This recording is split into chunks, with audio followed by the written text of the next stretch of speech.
What's going on, guys? Welcome to another edition of the NarikChase channel. I'm your boy NarikChase, and in this video we're going to be reviewing Resident Evil Apocalypse. Resident Evil Apocalypse is the second installment in the Resident Evil film series. The story essentially follows Alice, who's trying to escape Raccoon City after the T-virus has just ravaged it, unleashing all types of holy hell and turning its citizens into zombies. Now, there is a question as to whether the film series actually warranted a sequel, and based off what was going on and shown at the end of the first film, I didn't mind a sequel, and honestly, I do find that this movie to be very entertaining, but that's not to say that it doesn't have its own flaws. Now, the story is pretty straightforward. Yes, Alice is in a city now that's filled with zombies, and she's trying to escape. There are other survivors, and they all band together and try to make the best of this situation while being pursued by the badass Nemesis. And for those of you who don't know who Nemesis is like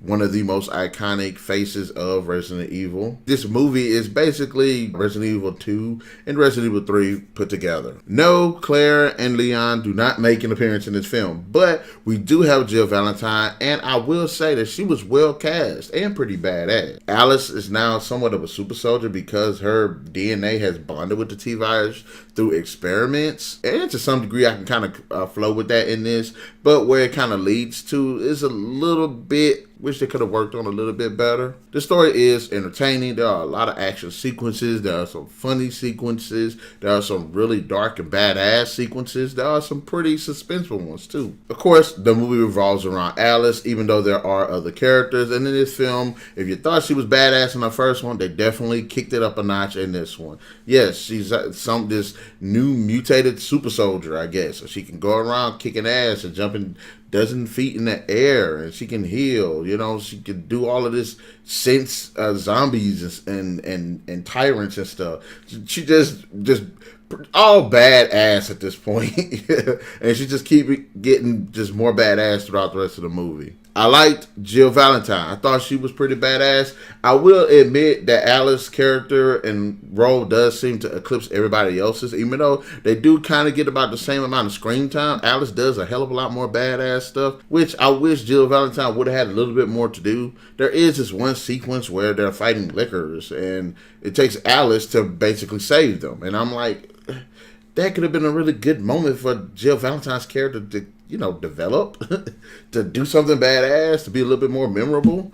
But I will say, when they cast Sienna Guillory as Jill Valentine, they did a effing awesome job. Not only does she look like the character, she feels like the character. Mike Epps is in the film. I don't like Mike Epps, but the dude was hilarious in this one. I had to give him a pass. Milla Jovovich, awesome actress, great with action. She does a fantastic job. So I think the cast did a pretty good job. Visually, the movie does look good. There are some moments where things could be a little bit better. The zombie makeup designs look pretty cool. The way the city looks, it's desolate. There's destruction, decay, loose paper flying everywhere, messed up cars. I just love the atmosphere of the movie. The action sequences are well shot. They're really fast paced. There are these really weird, like blurry moments, which they didn't do that. They had the lickers return in the movie, and this time around, they actually look pretty good. Yes, it's got gore. Yes, it's got a lot of violence. Yes, people get shot, people get eaten. As far as the Nemesis character itself, I'm kind of on the fence about, because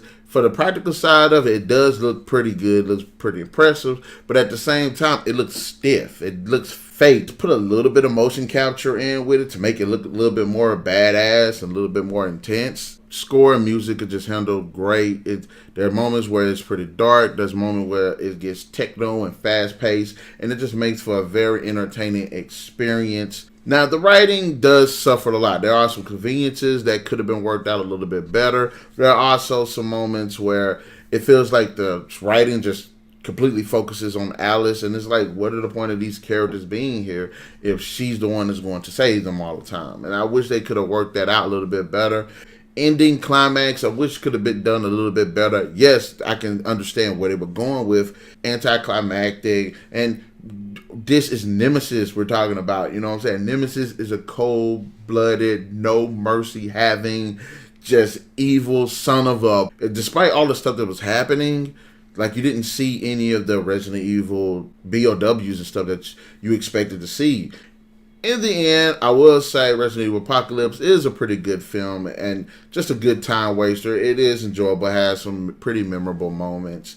Yes, the story really isn't original. The convenience written story, most of the characters do feel useless. Having said that, yes, we get good performances. Actually pretty interesting and likable characters. The action is pretty good, except for the Nemesis, which could have been worked out a little bit better. And the soundtrack, of course, was just completely badass. Resident Evil Apocalypse deserves 3 out of 5. If you like the first film, you'll like this film too. So guys, in the comment section below, let me know, what are your thoughts on this review and what are your thoughts on Resident Evil Apocalypse? Be sure to hit that like, share, subscribe, and that notification button to get the best of what's going on here on the NarikChase channel. Until next video, catch you guys later.